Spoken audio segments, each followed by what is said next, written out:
Hello and welcome to today's webinar, SDL WorldServer Roadmap and Strategy Update. My name is Kate and I'll be your host.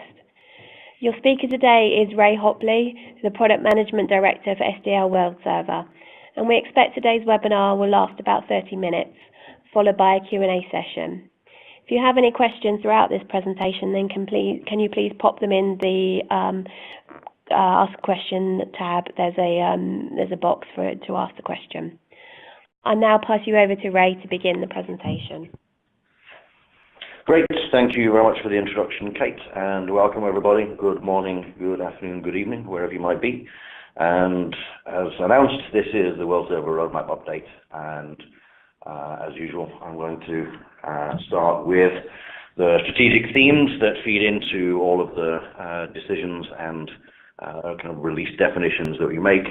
None of these will come as a surprise to you, of course. These are the consistent themes that we've been applying across multiple releases, and I'm going to talk a little bit about that. Quality, so this was a key focus for our 11.3 release, the various aspects related to quality, so quality assurance, but also quality metrics and tracking, and you'll see a little more detail around that.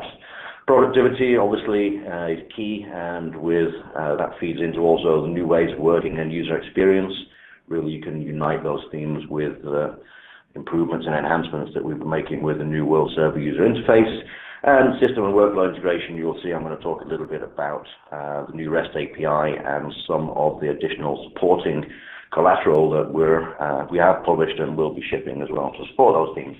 As I mentioned, I'm going to start with a little recap of where we are and go back in time a little bit to the initial 11 release, 11.0, a couple of years ago now, and some of the rationale behind what we wanted to do there, and I'm going to talk about what we've achieved and what we still have in plan in that regard. So it was a redesign of the user interface with some much more modern user interface components, a new technology layer on top of the existing application layer. Obviously, we had to do a little bit of architectural work as well in order to enable that. But some of the things that enabled us to do, things like drag and drop support, and new experience paradigms that people are expecting from a browser-based application, and they gave us all of that kind of leverage to build that new user interface layer and deliver those user optimizations. Again, we also focused on things like presenting aggregated information. So at the project group level, you now have scoping details, for example, but we also then have some more granular task level information available. So it's a balance between those two things, aggregating at the higher level for a kind of quick summary overview, but also then providing the drill down capabilities for the task level kind of detail. Along with that, we also continually extend the Studio integration. So that really is about the enhancing and enriching the payload that is the WSXZ kit format. So we are adding a number of extra things in there and have done. And you'll see specifically the translation quality assessment parameter has now been enabled as well. So just a quick screenshot. You're probably familiar with the new user interface, but I just wanted to call that out. So some graphical representation of progress, for example, here. The two panes that you can see on the left with the project summary view and then the task level detail at the bottom. Both of those are collapsible, of course, so you can regain some real estate if you need a wider view. And the idea is that we allow the users to adapt the user interface to meet their needs of the specific tasks that they're working on.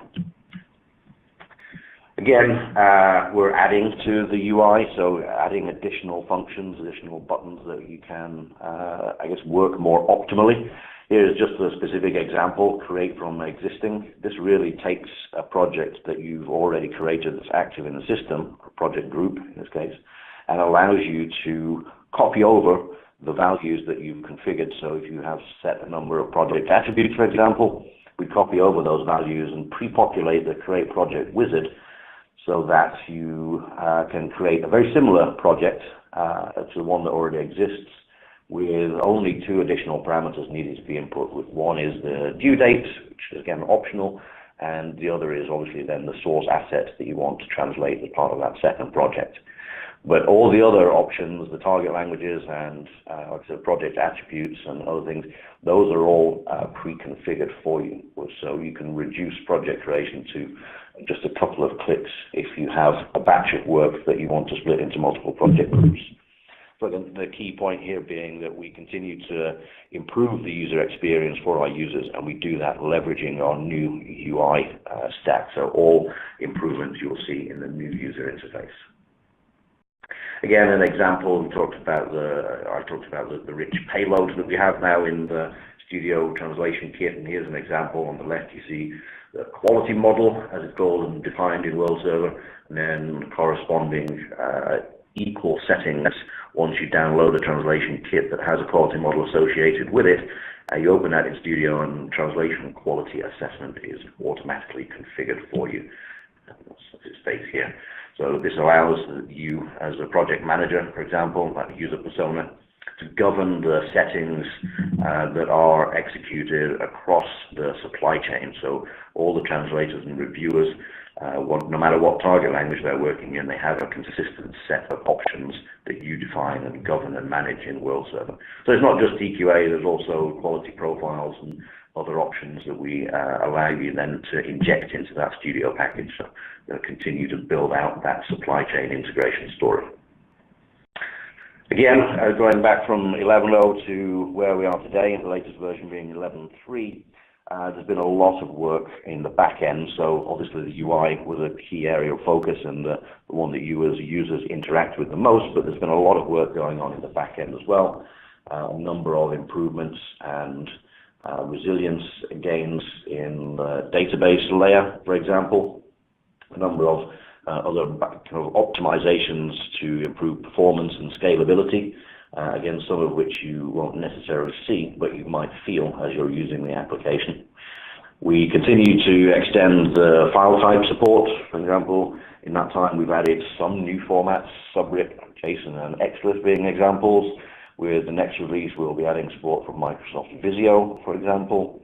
And even the existing file format support that we have, we continue to extend. So the next release will also include update for the JSON format to support embedded content, for example, which we see increasingly across multiple file types these days. And a key piece that I'm going to focus on a little later in the slides is about the applet replacement. That's obviously still an ongoing topic, but I'll talk about where we are and what's coming. And then the new user interface layer, all of which was built upon a new REST API. So in the beginning, we built that API to support the application user interface from 11.0, but as we continue to extend that functionality and other integration pieces, we've built out that API, and I'm going to show you some of the things that we are able to do and the documentation that we now provide to support your own customization efforts. Again, the user interface and the user interaction with the application has been improved with the online editor, of course, and I'm going to show you some examples there and what still remains to be done for that particular piece. But the idea here is that the new UI layer that WorldServer offers for the project managers then also is extended, and that richer user interface and user experience then can be leveraged, and that benefit is provided to also translators and reviewers, the linguists who are doing their activities throughout the workflow.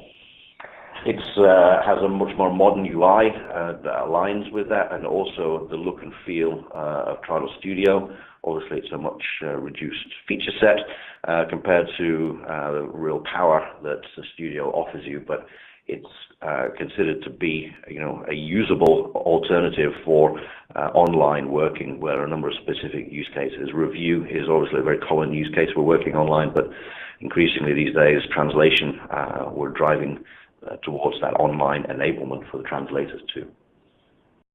So some future enhancements still to come, mid-project updates, so that's coming in the 11.4 release, you'll see that in a moment. And then the headline really for that 11.4 release is the new workflow editor.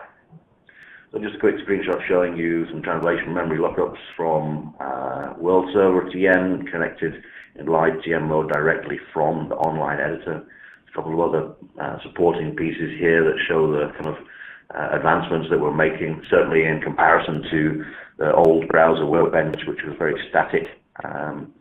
Here you can see things like not only do you get the dynamic TM lookup, but you get support for track changes that really empowering a proper translation review loop-back kind of workflow execution, so that the translator can then see exactly what the reviewer has added in terms of modifications to the translation. So we just skip forward to where we have the roadmap. So we continue on with that theme. The UI piece obviously has received a lot of attention in the last couple of years, as I've described and shown, but we still have a little bit of work to do. We're almost at the end now of our applet replacement story, and I'll show you some details there.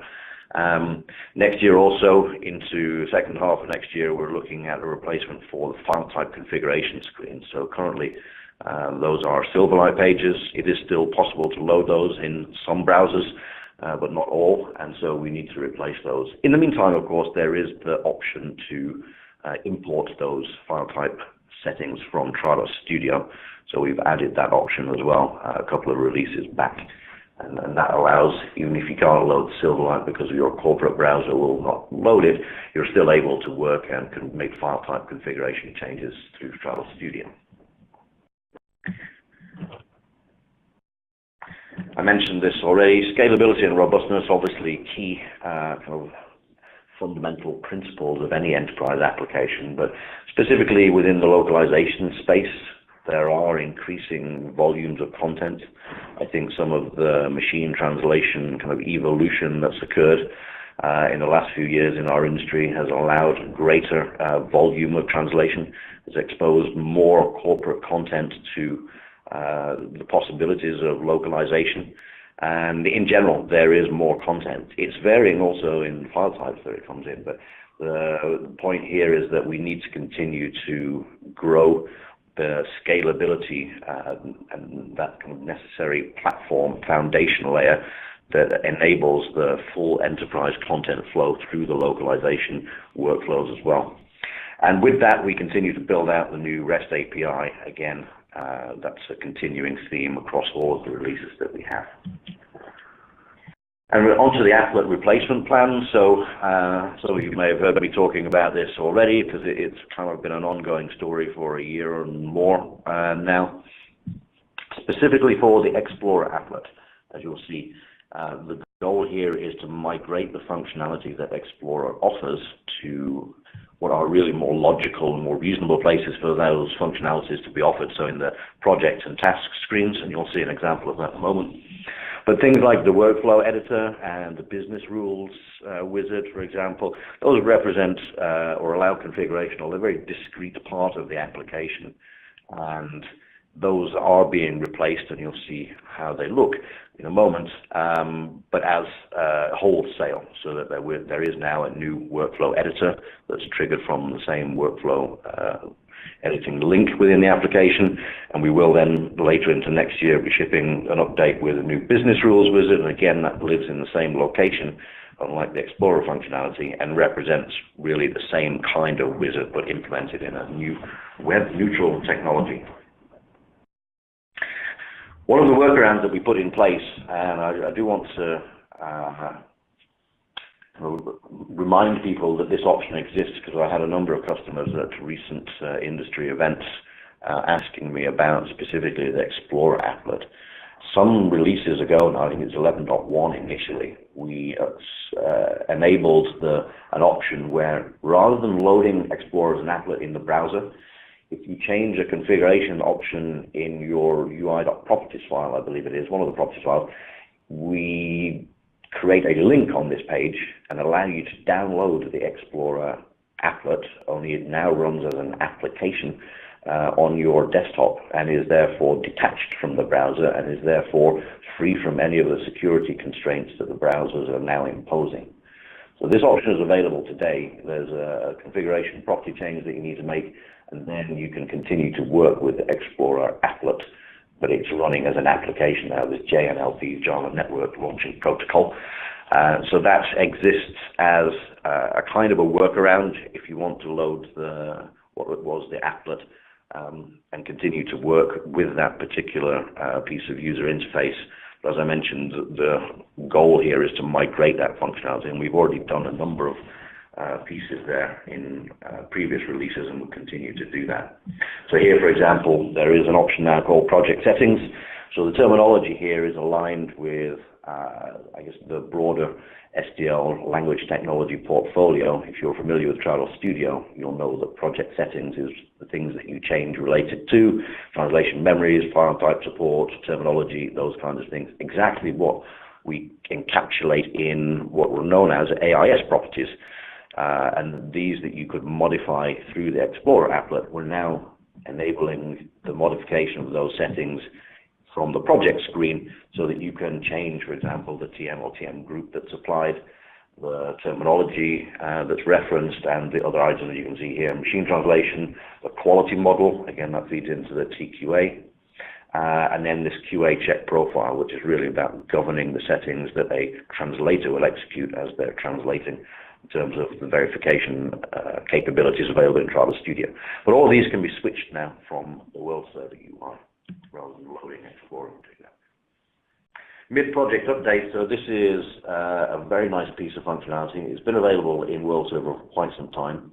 It essentially allows you to start working, translating a non-final version of a particular piece of content. Should there be a particular rush or a very tight deadline, you can start the localization on a near finished version. And then when the final version comes in, we're offering you this option now through the UI, the new UI again, to replace that source file. And then when you complete that particular task where the source asset has been updated, we restart the workflow and leverage whatever translation work might have been done, and then populate that into the final version of the source asset that's being localized now. So a nice piece of functionality. It kind of reflects what is not an unusual flow, and WorldServer is really one of the few applications in the industry that really supports this kind of mid-project update and draft beginning, initiation of a project, and then finalization with the final version. So again, this is coming in 11.4. I've talked about this previously and demonstrated the new workflow editor. So it's no longer an applet. It's a third-party component based actually under the hood on a BPMN workflow language. So this is kind of an industry enterprise standard for expressing workflows and decision trees and branching and various things. It's very powerful kind of language. And then we've integrated the component that they provide to speak the language of WorldServer's workflows. So obviously it has the auto actions and the human actions that you're familiar with. And then again, we have one of these slide-in collapsible properties panes for configuring the individual parameters on a particular workflow step. So this is, again, coming in 11.4, and this is probably, a significant milestone in our applet replacement story. Here's a nice example of a complex workflow. You can recognize that this is built using the existing applet, soon to become the legacy applet. And just as a proof point that this new web neutral component that we've implemented into WorldServer 11.4 is fully backwards compatible. You can see the same workflow diagram that's been loaded into the new component. So it's an existing workflow loaded into the new component, saved, and the picture is almost identical. So the point being, it's fully backwards compatible. Whatever your workflows are today, they will look pretty much the same when you upgrade to 11.4 and start using the new editor. And again, I always remind people at this point, the workflow engine, logic, and execution itself is not changing. That has not been touched. This is simply about the presentation of the existing and configuration of new workflows using this newer neutral component. So it's really about drawing and configuring the workflows Anything that exists today in terms of the logic, the execution, the sub-workflows, the branching, the transitions, all of that remains intact and untouched and continues to function as it has done previously. That's a quick note on that topic. Okay, the final applet that we need to replace, and here I've got the old business rules listed, it's still current, but as you'll see on the next slide, we've already begun replacing this, and this is a slightly different again, approach to the Explorer thing, which is more like the workflow editor where we're replacing the whole thing. But of course, we're not just copying the old design, because there were a number of usability issues. For example, that summary of the rule definition as you create it. It's very difficult to read and squash together, and you'll see on the next slide. This is really the dynamic form that we are building to replace that business rules applet. And as you can see, the rule summary is nice and clear. You know, even something as simple as adding line breaks and little delimiters in there really breaks up the logic of that definition, so it's much more human readable. It's also static, that box, so as the form is completed and new input boxes become available for the later options that you need to configure, you might have to scroll on the left, but the rule summary remains static on the right-hand side. And again, you can't see on this screenshot, but there are the save and cancel buttons also remain static on the footer. So again, some of that usability research that we've done has fed into even something as simple as replacing an applet with a dynamic form, but we continue to strive for improving the user experience and the usability of the pages as we replace these components. Okay, I mentioned also REST API, so that's kind of one of the foundational principles for this new UI, and we're able to build a new user experience. We had, with the initial releases of WorldServer that included the REST API, we had some limited documentation. Really, it was just defining the structure of your post and GET requests and the response structure that you should expect in return. So it was fairly limited. We've put in some considerable effort here and created now a dedicated area within the docs.sdl.com WorldServer documentation, a specific set of content pages for developers all around the usage of the REST API. So this is live already today. This is available for you, as you can see here. It reflects what's current in the 11.3 release, our active release, and then obviously we'll continue to extend this with the REST API changes and additions and extensions that we make with each release. We'll update this area also in a corresponding manner. So it has some nice diagrams and code snippets. Really, the original documentation was more of a what do I need to send as parameters, and what should I expect as the API response. But it didn't really tell you how or why you would want to use certain calls over others. And here you can see a nice kind of logic diagram explaining if you want to do this particular operation and you have these existing details to hand, then follow this flow through the chart, and then just below there are some nice code snippets detailing exactly how you would write that from an API call implementation. So a lot of good documentation. As I said, this is already live online. Please take some time and review it if you're interested in exploring the REST API and the capabilities that it currently offers.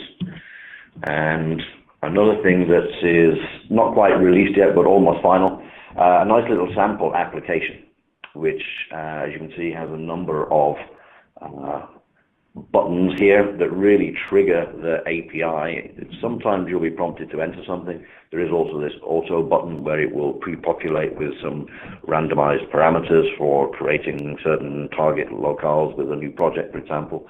But the sequence, the order of those buttons is really kind of almost a content integration. So create the project, get the status of the project, update the project, get the statistics, get the attributes, and then finalize and complete the project. So this is, the code is also available for this sample application. We will be shipping that as well. And here's just a quick screenshot of some of that code, nicely commented, all very clearly delineated what each of those operations is, what parameters you need and why. And again, this is really kind of rich set of supporting material for anybody who's interested in kind of examining the source code of that source application for building their own customizations and integrations. And with that, as we continue to extend the REST API, one of the things that you'll see on the roadmap summary in a moment is an update to the Studio TM provider plugin. This has been on the cards for a while. It's taken a little longer than we wanted, but we're leveraging the REST API endpoints that we originally developed for the online editor integration, but we're now calling those from within the Studio TM provider plugin. And we're drinking our own champagne, as the saying goes, so that the enhancements that we've got in that REST API, just by a function of it being a more modern paradigm, deliver some leverage, or some benefits rather. And we also have adjusted some of the logic and the way that those API calls need to be made in this newer paradigm. So moving away from the SOAP-based web services. It's much leaner and faster, and we've seen significantly improved segment lookup times and connection times, simply connecting to the TMs. So when we release this updated TM provider plugin, we'll also, with the kind of release announcement article, provide some of the data and the numbers that we've seen in our own testing about how significantly improved this is. It's many factors faster, which is a great thing. It's now becoming fully usable in that live TM mode. So again, all of this built using the REST API that we developed to support other aspects of the application. But once you have those endpoints, really what you do with them and what customizations, or in this case integrations, you build with them is really based on your own needs. But we knew that we needed to make this thing go faster so that it becomes a lot more usable and enables that online working. So just to call out here, the release vehicle for this will actually be a Studio update, of course, because it's a TM provider plugin, but some of the REST API endpoints that are required here are also available only in 11.4. Yeah. Okay, and very early on in the presentation, some 20-something minutes ago, I had the first question about terminology lookup in the online editor. So I'm going to talk about online enablement again. Some of this is a reminder of what's already available currently. So here you see translation memory lookups, and again, this pane on the right-hand side can be collapsed if you're interested in more real estate devoted to the segment presentation. But if you're working interactively with translation memory, machine translation, and terminology, this is where, on the right-hand side of that pane, that's really where anything that's non-linguistic happens. So commenting, translation quality assessment, for example, also happens here, as you can see on this screen. So again, this is really about joining up the supply chain. Similar to that story with the injection of the TQA settings into the Studio package, we also can read the quality model definition from the online editor and feed that into the UI so that you can perform that translation quality assessment directly within the browser, save that back to the particular task, and then we store that in the database for future reporting requirements. Here's a quick screenshot. So it's early days yet, but this will be coming with the 11.5 release, and you'll see the timelines in a moment. But as you can see, there is terminology matching. It's kind of a trivial example here, but just to prove the point, we have the red overline, so the UI part is there, and the presentation of this. Now we're working on the plumbing, which is essentially getting the online editor to talk to WorldServer terminology databases to get those matches back with the lookups and present those in the UI, as you can see, both in the segment view in the source and in that lookup results pane on the right-hand side. So, almost half an hour exactly gone, coming up to the important piece. So we delivered 11.3.1, again, talking to those key themes as we think back: REST API, project management efficiency, the scalability, and customer satisfaction. So that's really listening to product enhancement requests, but also addressing defects as they're raised by customers and impacting happy flow. And here, 11.4. This is planned for Q1, so mid-Q1, February timeframe. So a couple of other pieces here. So I talked about the workflow editor, I've talked about the REST API SDK and the Studio plugin. There's been some significant performance improvements as well related to the new UI. So as we've seen people adopting that and pushing it to the limits in terms of the scale of active projects that they have, and we saw some slowdown in the page load times. We've addressed that again, some significant performance improvements in page loading. So that's really the user perceptible aspect of some of the back-end changes as well that we're making. So that UI page load is really a function of not only the back-end, but also the rendering layer and the execution in the browser. So both ends of that particular problem have been attacked, and we've made some significant improvements there. There is also a new single sign-on framework built into the new login pages. So there was a possibility of adding single sign-on support using UI hooks in the legacy login page, but now with the new UI, we've integrated a new single sign-on framework. So it is a framework. It doesn't connect to anything directly. You need to make sure that whatever identity provider platform your organization is using, that if that uses some industry standard like SAML, for example, or one of those quite a number of formats for this kind of federated authentication, then you can plug that into the single sign-on framework and use the new UI with your single sign-on capabilities. So again, a lot of work going on in the back end there that really is about cementing the enterprise capabilities that WorldServer offers. And then we'll have an 11.5 release into towards the end of Q2, early Q3, so summertime. This is where you will have the terminology matching that I was just showing, the business rules wizard that I described as well, and we'll continue to focus on project management, user experience, and some of that will involve more data visualization and dashboarding, and we'll continue to build out that UX UI theme.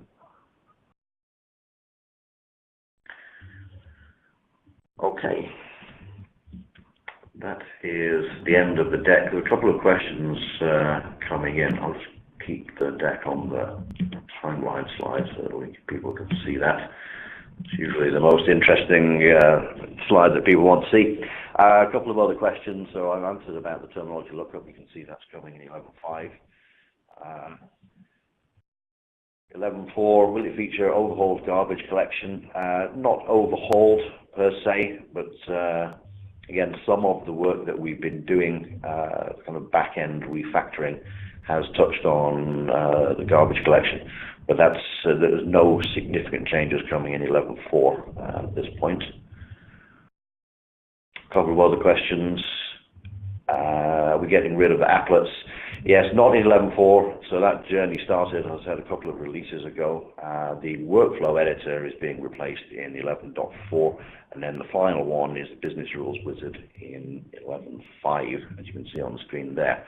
So that will be ultimately the end of the applet replacement story. And at that point, we will, obviously, we need to remove them, which we have done for those pieces that we're replacing, but Explorer, as it stands currently, we will continue to keep that in the application, but only accessible via this JNLP link. But that's more of again, a temporary stopgap until people adjust their modes of working to interacting with that same set of capabilities, but that we're offering now through the project pages.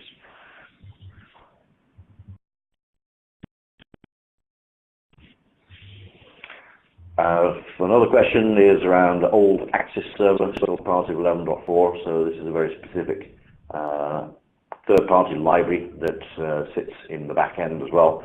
And yes, we are replacing that Axis server. If it doesn't get into the 11.4 release, then it will be an update subsequent to that. But yes, indeed, we know that we need to keep our third-party libraries up to date. So there are a couple of other pieces. For example, 11.4 will ship with Tomcat 9. So there's a couple of more platform updates that will be shipping. But that Axis server, that work is beginning, but it may or may not make the cut currently into 11.4, but that update will come in short order afterwards, if not in that release.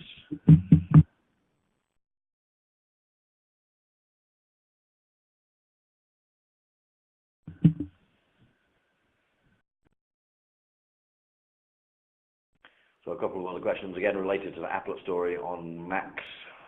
We should use older version of browsers, even for 11.4. Currently, yes.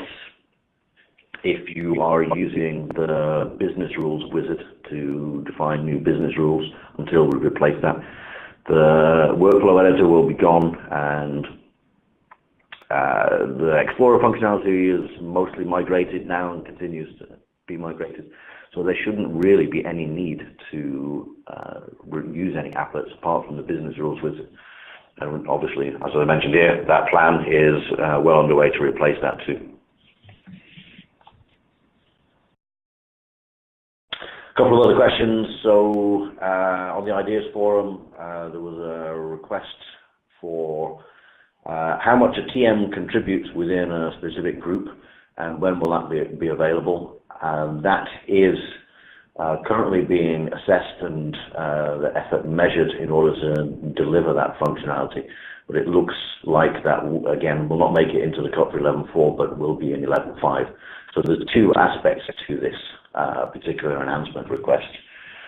One is when you are executing, or when you have executed the segment asset stat, we will record in the task history how many segments from each TM in the group were leveraged from which TM.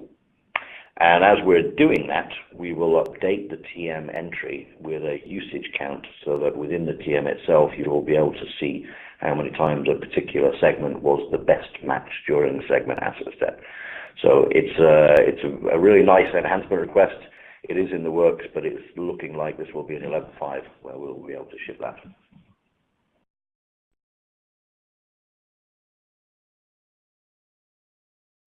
Just reading through the questions here.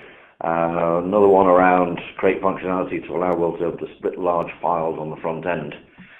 We don't have that in the immediate roadmap for the first half of next year at this point.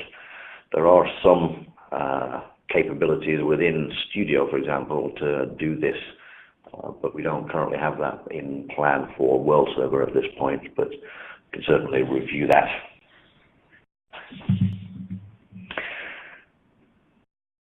I think that should be GDPR, a small typo there, GDPR-related enhancements that are needed in the European Union. Actually, GDPR enhancements will be needed globally because that legislation protects the rights of EU citizens wherever their data is passed in the world. So we have some support for some of the requests that a European Union citizen can make in terms of delete my data. I did do a whole webinar about WorldServer and GDPR, which is available on this brighttalk.com channel. I would suggest whoever asked that question to review the details in that webinar where I talk about how you can go about, as a WorldServer administrator, being GDPR compliant. And if there are any further questions, you can contact me directly outside of or via email. But yeah, I would suggest you review the GDPR WorldServer webinar that I already gave and is recorded.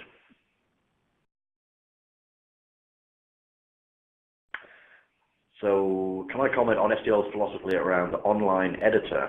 In the past we've heard it won't be as developed as a real alternative to Studio, and the long-term commitment around it for customers that are interested in going all in online. Well, I think as a function of the fact that it lives within a browser, it will never be as feature-rich as Trados Studio in terms of the full set of capabilities that Trados Studio offers. But it's really, if you think about what Studio is, the editor pane that's in there is really the piece that the online editor, the browser-based online editor, is complementing. And we describe this internally and at various presentations as akin to what Microsoft is doing with Office and the Office 365 experience. If you want to add a bulleted list in a PowerPoint file, you can do that in the browser now. But if you want to do some more kind of advanced use some more advanced features, you are prompted then to download and open it in the desktop application. And we see that the online editor is a complementary piece to the full Trados Studio on the desktop. It does allow for ready access to files that you can translate For example, if there are, as there are quite frequently these days in our world, lots of small files in a particular project, loading, half a dozen segments into a browser is by definition faster than creating a studio package and downloading it and opening it and then doing that multiple times. So there are many use cases where the online editor will become the default translation environment. Even more than that, it should increasingly become the default reviewer environment as well. And we've enabled some review step-specific functionality like track changes and translation and quality assessment already in the existing versions, and we'll continue to build that out and implement things like the in-context preview that I talked about. I haven't put it in this deck because we're into the second half of next year with those things. But there is a lot of work going on in our R&D innovation lab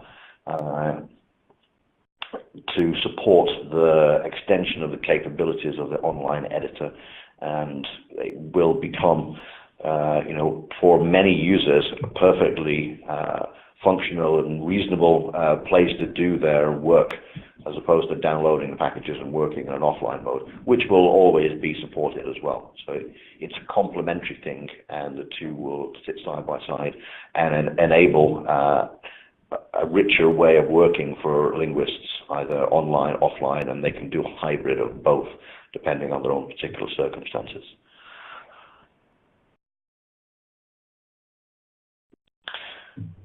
I'm just reading through the questions again. Hopefully that answered that question around the philosophy of the online editor. If not, you can ask another question in response.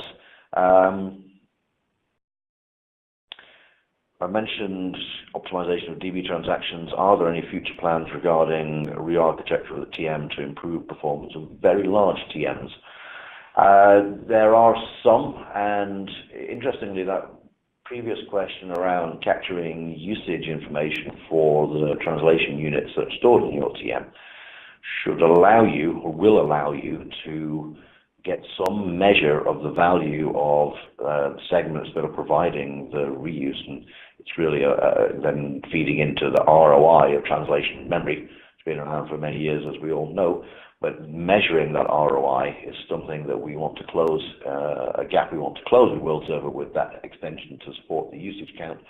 But the flip side of that is, if you have, for example, you can do some queries in the TM interaction screens where you can filter for segments that were created more than 5 years ago that have never been reused ever, for example, and you could potentially archive those. So the concept of very large TM is something that needs maintaining. The TMs simply get added to every day, but we need to enable the capabilities and enrich the existing capabilities for managing that TM. But fundamentally, the re-architecture of the existing WorldServer TMs, that there are no plans for that, but what we want to enable our users to do is manage the existing content of their TMs in a better way. Another question about visibility of custom attributes to be able to set either permissions or access control lists, or some differentiation between what an internal user is exposed to and what an external user is exposed to. Again, this is a very interesting enhancement request that I've heard from a number of different corners, and we are looking at how best we can implement that. So again, not in the immediate roadmap, but does seem to resonate with quite a broad cross-section of our install base, and that's something that we'll be looking to potentially implement in the second half of next year as part of that customer satisfaction theme, listening to what users actually say that they need. And yeah, obviously there seems to be a strong business case here, and it's just a question of how we choose to implement that to maximize the flexibility, but also the permissions, respecting the necessary permissions as per internal versus external users.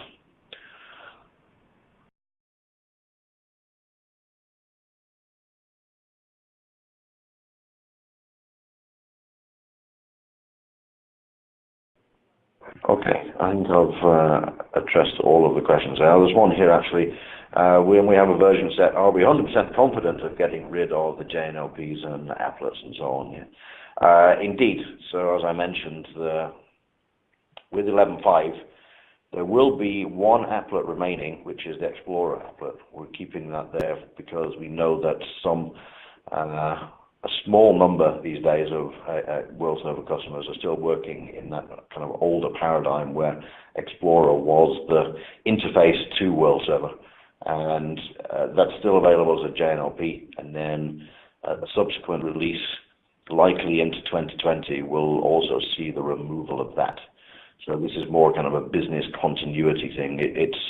If you need it, it'll still be available, but as I mentioned, we are migrating those capabilities to other areas within the application, and this will potentially require some small adjustment in the way that you use WorldServer, but this should be to your benefit as well.